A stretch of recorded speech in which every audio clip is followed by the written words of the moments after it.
ഞാനാണ് മിടുക്കൻ, ഞാനാണ് മിടുക്കൻ.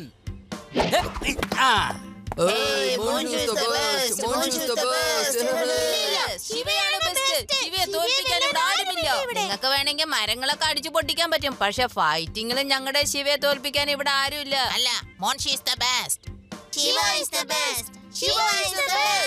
നിങ്ങൾ അങ്ങനെ ഒരിക്കലും പറയരുത്. അവരൊക്കെ നമ്മുടെ ഗസ്റ്റ് ആണ്. നമ്മൾ ഒരിക്കലും അവരെ നാണം കെടുത്തരുത്. അങ്ങനെയാണെങ്കിൽ നമുക്ക് മത്സരം വെക്കാം. ആരാണ് ജയിക്കണെന്ന് നോക്കാലോ. മഞ്ജു, ഇങ്ങനെ പറയാൻ പാടില്ല. ക്ഷമിക്കണം, എനിക്ക് നിങ്ങളുമായി ഫൈറ്റ് ചെയ്യാൻ ഒരു താല്പര്യവും ഇല്ല. എനിക്ക് കുറച്ചൊക്കെ ഫൈറ്റ് അറിയാമെന്നേ ഉള്ളൂ. നിങ്ങൾ എന്നെക്കാളും മിടുക്കന്മാരാ. അല്ല, പേടിച്ചു പോയാ. വേദാ നഗരത്തിലുള്ളവർക്ക് ഭയങ്കര പേടിത്തൊണ്ടന്മാരാണോ? ഇപ്പോഴെങ്കിലും സമ്മതിച്ചോ? മോൻഷി ഈസ് ദ ബെസ്റ്റ്. വേദാ നഗരത്തിലുള്ളവർ പേടിത്തൊണ്ടന്മാരല്ല. ഞങ്ങളിപ്പോ ചാലഞ്ച് അക്സെപ്റ്റ് ചെയ്യുന്നു. രേവ, നീ എന്തൊക്കെയാ പറയുന്നേ? ഇല്ല ശിവ, ഇതിനിപ്പോ നമ്മുടെ നഗരത്തിന്റെ അഭിമാനത്തിന്റെ പ്രശ്നമാണ്. ശിവ, ചാലഞ്ച് നീ ഏറ്റെടുത്തേ പറ്റൂ. ഞങ്ങൾ ചാലഞ്ച് സ്വീകരിച്ചിരിക്കുന്നു. മുൻഷിയും ശിവയുമായി ഫൈറ്റ് ഉണ്ടാകും. ശിവ, ഇതിപ്പോ എന്തായാലും ഒരു വെല്ലുവിളിയായി മാറി. എല്ലാവരുടെയും മുന്നിൽ വെച്ച് ഫൈറ്റിന് ഡെമോൺസ്ട്രേഷൻ നടക്കുക തന്നെ ചെയ്യും. നിന്റെ ഫൈറ്റും ഞങ്ങളുടെ ഫൈറ്റും തമ്മിലുള്ള വ്യത്യാസം എന്താണെന്ന് നമുക്ക് നേരിട്ട് കാണുക തന്നെ ചെയ്യാം. ചെല്ലു, ഫൈറ്റിന് വേണ്ടി റെഡി ആയിക്കോളൂ.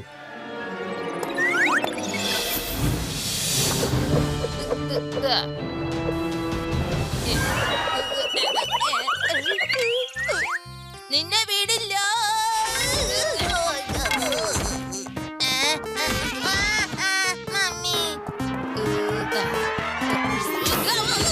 ശിവ, ഞാൻ അവന്മാരടുത്ത് ഇങ്ങനത്തെ കരാത്തെ സ്റ്റെപ്സ് കാണിച്ചിട്ടുണ്ടല്ലോ. ശിവ, ഞാൻ നിനക്ക് പഠിപ്പിച്ചു തരാം. കാരണം നിന്റെ ടെക്നിക്കും ഞങ്ങളുടെ ടെക്നിക്കും തമ്മിൽ വളരെ വ്യത്യാസമുണ്ട്. നീ എങ്ങനെയെങ്കിലും ഞങ്ങളുടെ ടെക്നിക്ക് പഠിച്ചാൽ മാത്രമേ ശരിയാവൂ. പക്ഷെ സർ, അവരൊക്കെ നിങ്ങളുടെ സ്റ്റുഡൻസ് അല്ലേ? എന്നിട്ട് എന്തുകൊണ്ടാ സർ എന്നെ ട്രെയിൻ ചെയ്യാൻ വന്നത്? അഥവാ അവര് തോൽക്കുകയാണെങ്കിൽ അതിന്റെ നാണക്കേട് സാറിന് തന്നെയല്ലേ?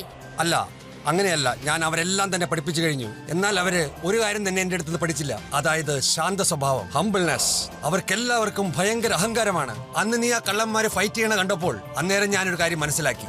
എന്റെ സ്റ്റുഡൻസിന്റെ അഹങ്കാരം നിനക്ക് മാത്രമേ മാറ്റാൻ കഴിയുള്ളൂ എന്ന്. Thank you sir. സർ എന്നെ വിശ്വസിച്ചതിന്.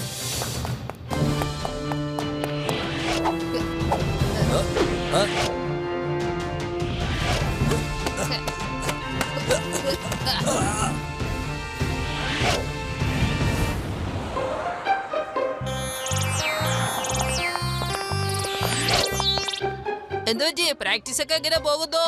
ഇപ്പൊ എന്റെ ബോസിന്റെ കയ്യിൽ നിന്ന് നിന്റെ കൂട്ടുകാരന് തല്ല് കിട്ടുമല്ലോ അല്ലേ? എന്താ ശരിയല്ലേ? അല്ല, നീ എന്തോന്ന് ചെയ്യാനാ? വേണമെങ്കിൽ ഞങ്ങളുടെ കയ്യിൽ നിന്ന് നീ മേടിച്ചോ. എന്തായി കാണാം. എന്തൊരു അഹങ്കാരിയാ. നിന്നെ ഇപ്പൊ ഇവിടെ വെച്ച് കാര്യാക്കണം നോക്കിക്കോ. ആഹാ,